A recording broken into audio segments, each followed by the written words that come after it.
Selamat pagi Bapak Ibu yang dikasihi Tuhan Yesus. Kembali bertemu dalam renungan pagi di hari Jumat ini. Bapak Ibu, saya ada di dalam ruangan yang mungkin Bapak Ibu masih mengingat ini ruangan apa. Sudah berapa lama Bapak Ibu tidak ada di dalam ruangan ini? Tidak hadir di dalam ruangan ini? Tentu bagi kita semua terasa lama sekali tidak bisa bersama-sama hadir di dalam ruangan ini. Tetapi meskipun ada ibadah yang dilakukan secara online dan Bapak Ibu bisa mengikutinya setiap minggu, saya meyakini Bapak Ibu merasakan kerinduan yang luar biasa untuk bisa hadir di dalam ruangan ini, beribadah kembali dan bertemu dengan saudara-saudara dalam satu persekutuan. Bapak Ibu yang dikasihi Tuhan Yesus, kondisi kita yang sangat terbatas, baik jarak ataupun perjumpaan. Tapi kita yakin dalam kondisi yang terbatas ini Tuhan hadir bersama-sama dengan kita. Dan di pagi hari ini kita akan merenungkan firman Tuhan, mendengarnya dan kemudian terdorong untuk bisa disapa dan diberikan kekuatan. Dan sebelum kita bersama-sama mendengarkan firman Tuhan, membacanya dan merenungkannya, saya mengajak kita semua bersatu hati di dalam doa. Mari kita berdoa. Tuhan, kami bersyukur untuk pagi hari ini, kembali Tuhan menyapa kami dengan kasih setia-Mu. Bersyukur untuk kesehatan dan kekuatan yang masih Tuhan berikan bagi kami. Dan jikalau dengan ucapan syukur ini, kami hendak merenungkan firman-Mu, kiranya Tuhanlah yang memberikan kami berkat kuasa Roh Kudus, agar kami mampu memahaminya. Agar keterbatasan kami tidak menjadi alasan untuk kami senantiasa mengucap syukur. Di dalam kasih setia Tuhan Yesus, kami siap untuk mendengar sabda-Mu.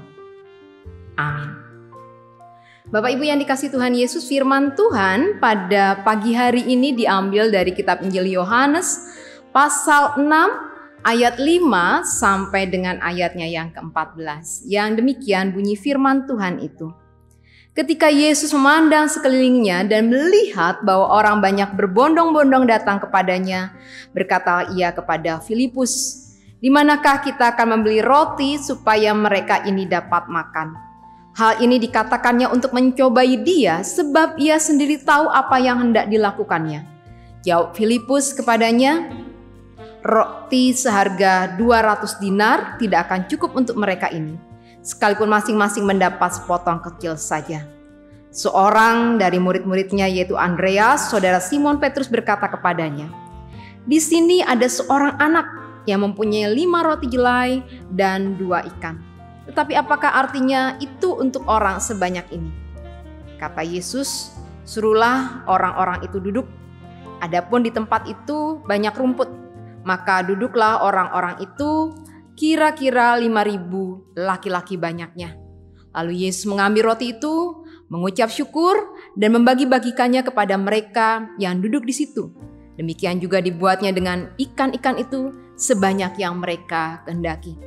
Dan setelah mereka kenyang, ia berkata kepada murid-muridnya, "Kumpulkanlah potongan-potongan yang lebih supaya tidak ada yang terbuang."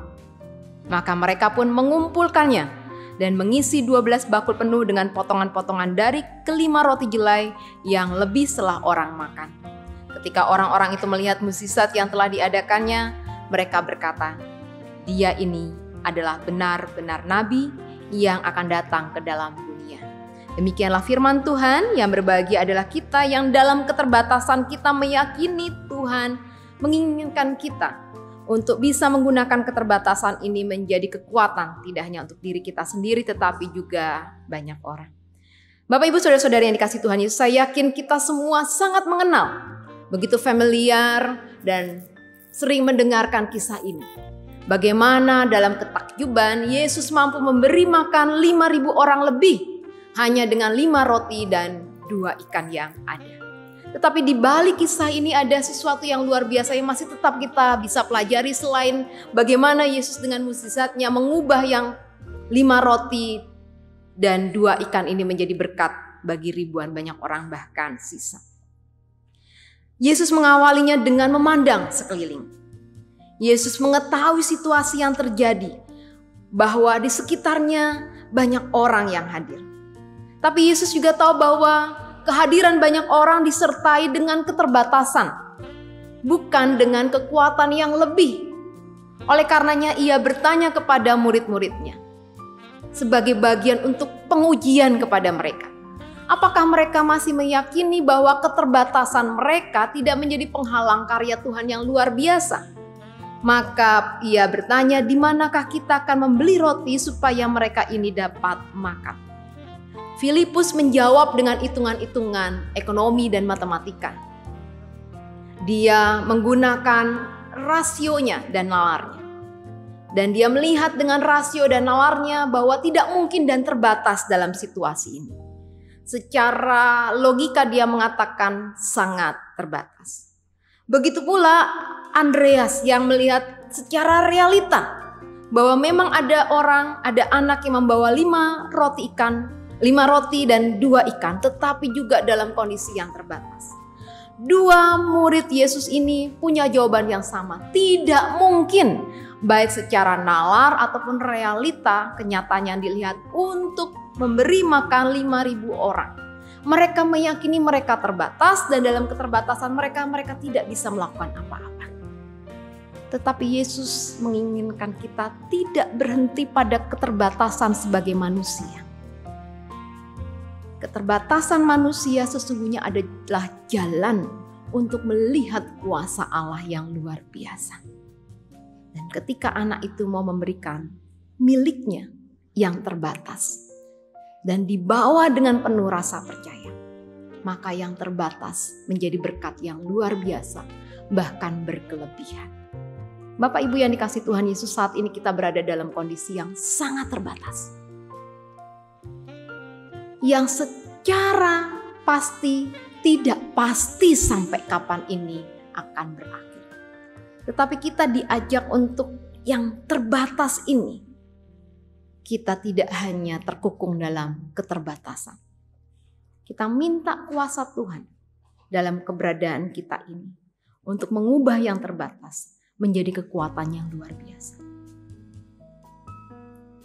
Tuhan tidak mengubah roti menjadi makanan yang lain, ikan menjadi bentuk yang lain.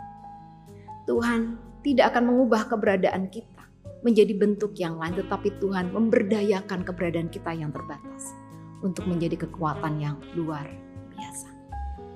Bagi yang hanya bisa di rumah, pakai doa sebagai kekuatan yang luar biasa, yang tidak terbatas kekuatannya pada ruang dan waktu. Bagi kita yang hanya mungkin punya sedikit berkat, Tuhan bisa pakai untuk menjadi berkat bagi banyak orang. Dan dengan ungkapan yang terbatas, kita bisa menjadi kekuatan bagi banyak orang. Bawa keterbatasan kita, minta Tuhan tumpang tangan, dan Tuhan akan mengubahnya menjadi kekuatan. Amin. Tuhan memberkati kita semua.